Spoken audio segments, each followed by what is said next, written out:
para tiempos complejos. Bueno, y hoy el gobierno de la Ciudad de Buenos Aires dispuso que se mantenga la presencialidad en las aulas de las escuelas de la Ciudad de Buenos Aires, a pesar de un fallo que emitió por la tarde de ayer un juez del Fuero Contencioso Administrativo Federal llamado Esteban Furnari.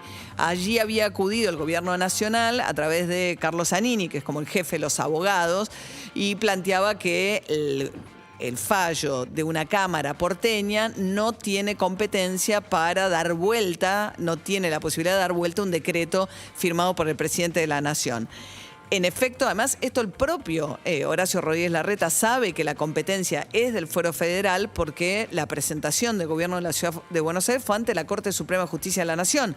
Y le dijo a la Corte, ¿por qué no me dice si está bien o mal la medida que tomó Alberto Fernández y si Alberto Fernández puede tomar la decisión de suspender las clases en el área metropolitana? Ahora, Horacio Rodríguez Larreta decidió, de una manera que me parece muy peligrosa y me parece un pésimo ejemplo, desoír un fallo de la justicia. Elige qué fallo le hace caso. Entonces él dice, yo abro las escuelas porque me lo ordenó un fallo de la ciudad. Ahora, viene un fallo federal y ese fallo no lo escucho. ¿Por qué? Porque tengo pendiente el fallo ante la Corte. La verdad que está muy mal. Está muy mal la decisión que tomó Horacio Rodríguez Larreta. Me parece que muy corrido de su eje, también, supuestamente conciliador, republicano, etcétera. No podés elegir a qué fallo le haces caso, mucho más cuando el propio gobierno de la ciudad entiende y por eso acude a la Corte que es un asunto que tiene que dirimir en ese ámbito y que no es competencia de la justicia de la Ciudad de Buenos Aires. Después, ante la Corte hay dos cosas para discutir. Una que es quizás más técnica, que es menos interesante, que tiene que ver con el federalismo y si un gobierno nacional en una situación de pandemia puede avanzar sobre una jurisdicción, si la autonomía de la Ciudad de Buenos Aires es equiparable o no a la de una provincia. Recordemos que la Ciudad de Buenos Aires, por ahí los más jóvenes ya lo perdieron de vista, pero era un territorio federal. En la época de Menem elegía al intendente, no se votaba intendente.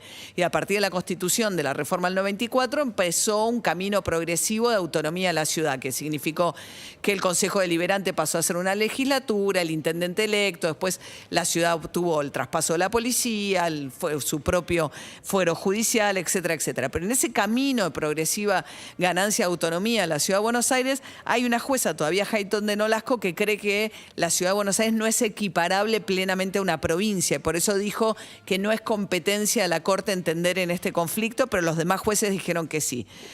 Un párrafo para la Corte Suprema también, ¿no? Es un tema de un fallo, una decisión de Alberto Fernández que rige hasta el 30 de abril, ¿no? Una gran cantidad de restricciones, Larreta aceptó todas, salvo la de las escuelas, y se toma una semana entera la Corte para pedirle a Cafiero que diga, explíqueme por qué tomó esta decisión. En fin. La verdad es que la Corte podría actuar en contexto, ¿no? Y darse cuenta que las familias tienen sus vidas patas para arriba porque están a la noche diciendo, che, mañana hay clases, para no hablar de la frustración de los chicos también.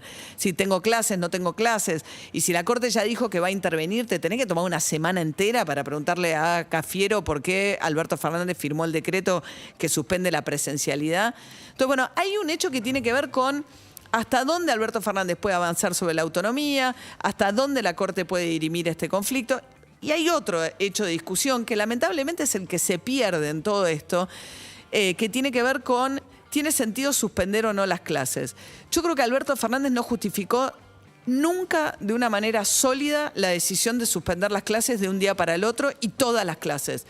Porque podrían haber ido a una mesa de negociación donde en todo caso mantuvieran los primeros años, que hay que hacer algo, hay que hacer algo. La verdad es que el gobierno de la Ciudad de Buenos Aires tampoco le hace un favor a nadie minimizando o matizando un poco una situación que es casi 30.000 casos ayer, 29.145 casos, unidad de terapia intensiva de sanatorios privados al 95-100%, 75% de ocupación de camas. Si vos no frenás los contagios al 75% de la ocupación de camas, vas a tener un problema muy serio, mucho más serio del que ya tenés. Ahora, ¿de quién es la responsabilidad? ¿De las clases? ¿Qué pasó con Semana Santa? ¿No estamos viendo el impacto también de un gobierno que, apremiado por la situación económica, decidió no hacer restricciones durante la Semana Santa? ¿Qué impacto tienen las clases en la propagación de los contagios? No hay ninguna evidencia. Digo, Alberto Fernández ha hecho realmente papelones hablando que los chicos se prestan los barbijos, que las maestras no le pueden explicar a los chicos con discapacidad que es una pandemia. No ha dado un solo dato. De hecho, Trota no habló nunca más, Nicolás Trota, porque hasta el viernes de la semana pasada el ministro de Educación venía diciendo que no había evidencias y que había que sostener la presencialidad. Incluso Carla Bisotti.